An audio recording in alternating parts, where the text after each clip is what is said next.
Shalom. You know, in this day, there's a lot of things uh, being revealed as we walk this walk in knowing the truth as to who we are and who our Father is. And it's more than just knowing and remaining in the same state of mind, state of being, state of existence, knowing the truth. And many things Father is showing us today are things that we had been programmed and designed to see as being against him. But he said, Mashiach, my Father, Yeshua, he said that you will know the truth and the truth will make you free. Even that is coined amongst the blind, but if you notice, they always say, set you free, which indicates that you don't have to do anything. It will happen on its own. There's a difference in what Yeshua said, make you free. Now, we realize, well, most of us realize, and that 90%, this is what people, I'll say that people in general give themselves about that are awake, that 90% of what they were taught by the Europeans and Americans, the oppressors, was a lie. But when it comes to the belief in the Most High, you still, in your heart, hold on to the initial interpretation that you were given through the religious system. The religious system that was given to your grandparents, great-grandparents during captivity. And it is all based upon one subject matter. Now, if it's common knowledge that the scriptures are compiled of writings of the prophets over periods of time, we begin to recognize a pattern. And that pattern is evident that it is the words are coming from the same source. And they do not contradict each other, but support one another in establishing that it is the word from the Most High. Now, we are told in the prophets that the way that we know if someone is a prophet or a false prophet is based on what they say. And even Yehukanan receiving the letters from Yeshua in the book of Revelations, we were warned that there would be some that say they are apostles but are not, and has found to be liars. But within religion, no one ever inquires as to whom it is referring.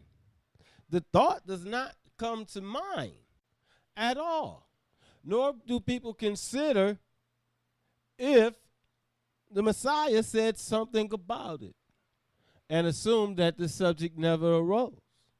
Many don't even realize that it's there. Funny thing is, it always seems to stir up anger in many people, and their utter shock is the normal first reaction.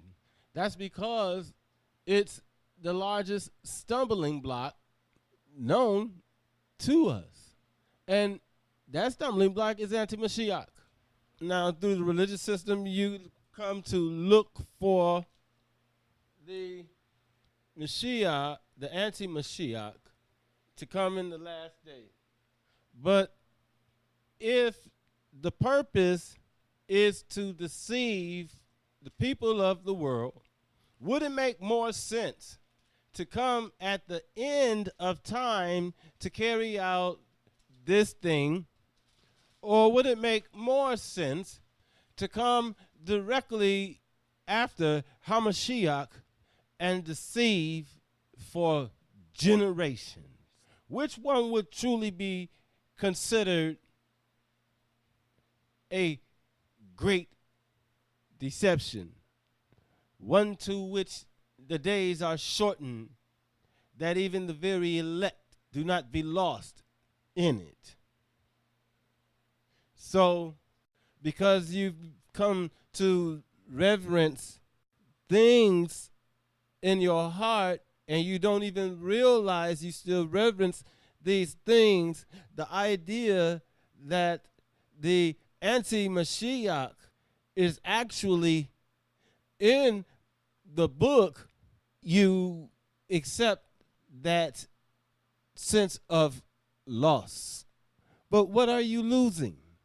In something that you have to make excuses for, to make it seem or reasonably doubt in your mind that it is saying what it is saying, because it goes against that which was spoken of by Yeshua and that which is Torah. Now, before we get into the details, I want you to ask yourself this. Now, out of the apostles and the prophets, which one ever said to anyone to follow me? Or for that matter, which one of them ever called the law of enmity? I mean, and even more so, what prophet? Where in the law does it testify to this, that each man should seek not his own wealth, but let every man seek another's wealth? That is not the way of Yeshua, who perfected the law. I mean, which of the prophets? Even Yeshua kept the law to the letter. He was perfecting. He perfected the law. But he did not even say of himself, being the son of Yahweh, that all things are lawful for me. But this same who says all of these things, because he has been rooted in you from the introduction to religion, you don't want to recognize. But today, it is placed plainly before you, and you have to realize that the anti-Mashiach must be removed, and that is that and the doctrines of Paul.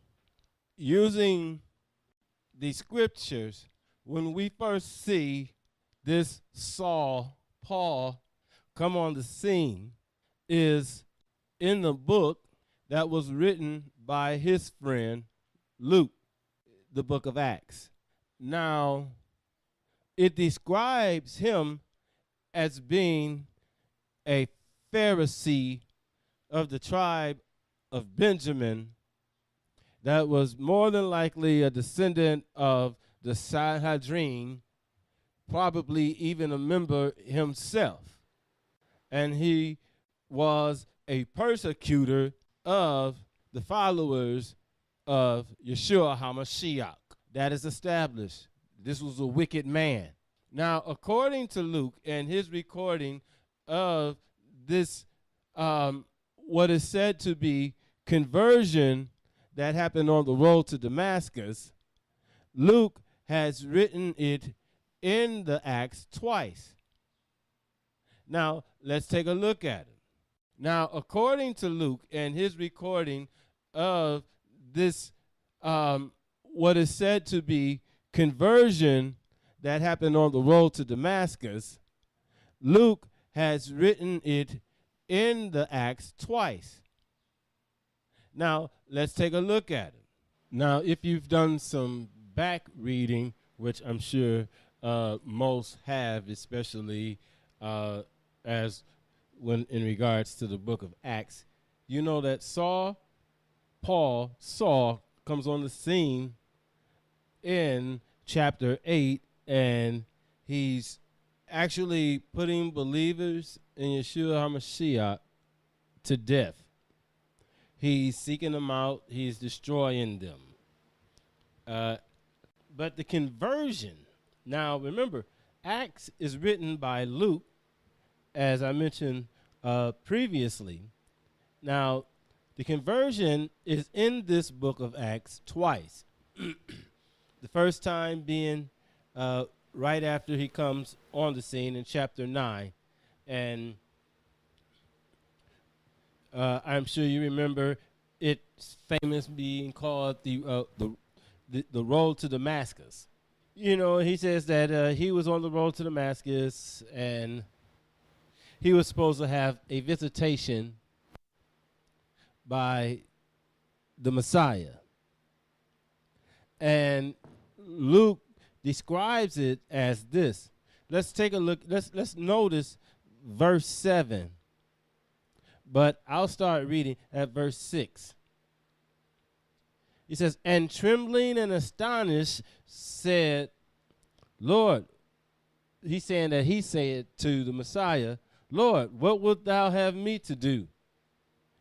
And he says that the Lord told him to arise and go into the city, and it should be told thee what thou must do. Okay, now let's look here, because this is regarding those who would bear witness to this occurrence. Verse 7, and the men which journeyed with him stood speechless, hearing a voice, but seeing no man. Okay, now it says that the witnesses to this event heard the voice of whom was speaking to him, but they did not see for some reason. Okay, now we're going to keep that up and move to chapter 22. Now remember, this is still the book of Acts. This is still the same author.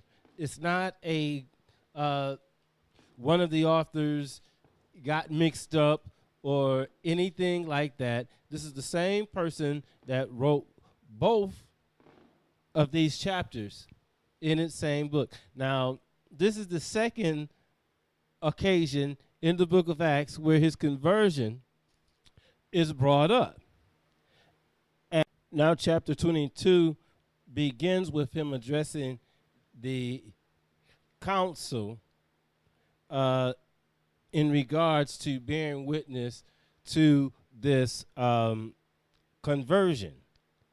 And of course, it's being recorded by Luke. We say that one more time. But the verse that is parallel to that in chapter 9 is verse 9. And now let's compare these two.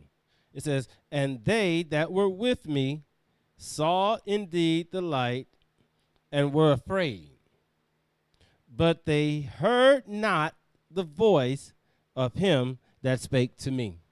Now wait. As you can see, they're opposites. The same writer who wrote both accounts says the opposite of both events. In chapter 9, it records that they heard the voice.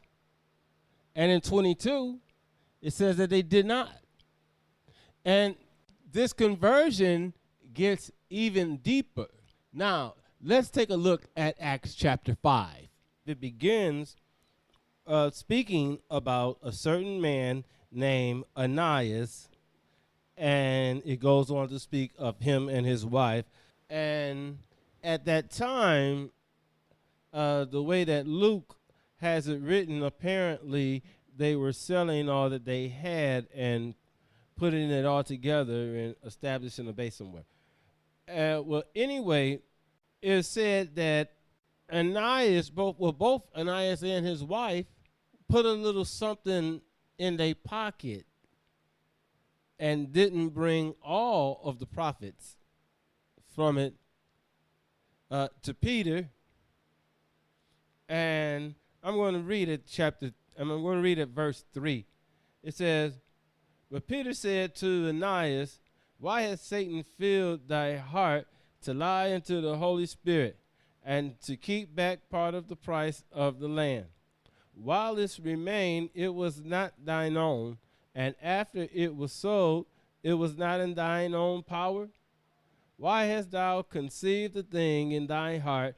Thou hast not lied unto men, but unto Yah." And look at here, verse 5 says, "And Ananias, hearing these words, fell down, gave up the ghost, and great fear came on all of them that heard these things." Okay, so according to Luke, same author, it is established that Ananias, somewhere along his walk, fell off, and it was perceived by Peter, who convicted him, and Ananias died. Okay, so you may say, why am I bringing that up? And we were discussing Paul's conversion. Well, let's go back to Paul's conversion. We'll go back to chapter 9, but this part is the same, ironically, in both chapter 9 and in 22. "As Saul arose from the earth, and when his eyes were open," this is the same conversion now, it says, "he saw no man, but they led him by hand and brought him into Damascus. And he was 3 days without sight, neither did eat or drink." So it says that he was blind. And this is both in 9 and 22. So we're just using 9 for this part. Now, let's see what happened after that. We know he's blind. He's in Damascus for 3 days. What does Luke say happened regarding that? Because we know that his ministry all occurred after this point, and he did not stay blind. So let's look at how his sight was restored according to Luke. Verse 10, and there was a certain disciple at Damascus named Ananias. Wait a minute. Ananias? Now, we just read in chapter 5 where Luke describes to us how Ananias died in sin. That's how Luke wrote it regarding the event between Peter and Ananias. But now, somehow, Ananias is no longer dead, and he's being called to go and see Paul. Now, I have discussed this with many Israelites and Christians alike over the past 30 years, and it's really interesting because as it unfolds and the more that we discuss it and the things are shown, the same excuses arise as to why they do not want to accept the truth. And usually they'll say, oh no, you're taking it out of context. That does not mean that. But I didn't write any of this stuff. I'm just reading what's coming straight out of the scriptures. And a lot of times they will try to use Paul's letters to justify Paul. I point out the fact, and here's the scripture, that by 2 or 3 witnesses, let every word be established.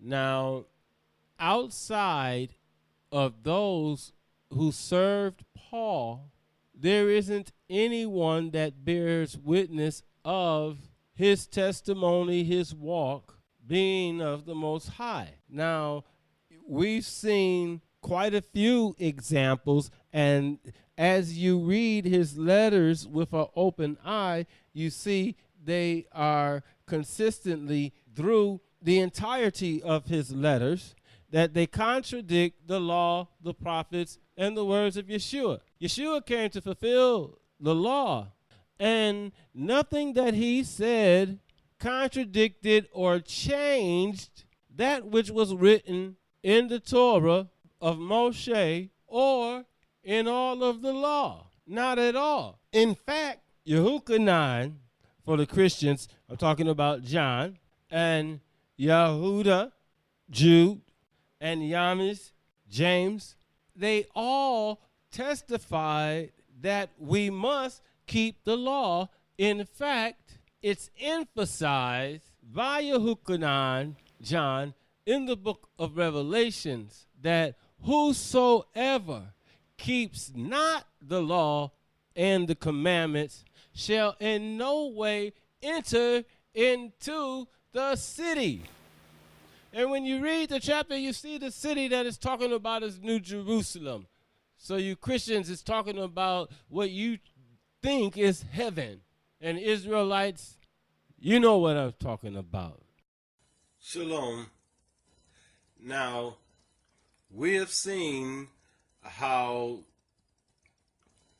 first of all, his conversion contradicts in the story, which indicates a sign of falsehood or a lie. And secondly, within the conversion, one of the details pertaining to Ananias, someone that it's already recorded as being dead, that should draw some red flags to you. We also showed you that in his own letters, Paul speaks against the law. And although it was not done by the prophets, Paul tells people to actually follow him. What I want to point out is the fact that the letters of Paul, now step outside of the box and really look at this. All of Christianity, all of Christendom, in its various aspects, which are many, all are doctrines based upon Paul, who disregards the law. All of them. Not only Christians, but look at the Israelite camps and groups, their doctrines as well, they all depend upon the Paul letters in order to stand, because they are those who draw people away from the HaKodesh Ruach, which is in the earth with us, and she is our power and strength.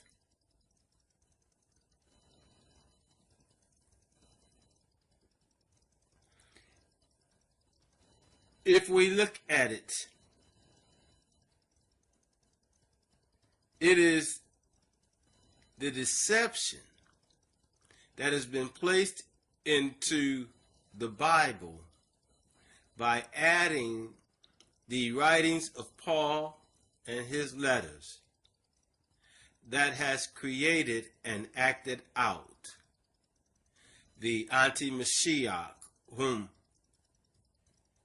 in Christendom and a lot of Pharisee Israelites would say the Antichrist. Now, the truth has been revealed. As you look from this point forward and you read those writings, they won't appear the same anymore. But you'll be reading with an open eye. And you shall know the truth, and the truth shall make you free.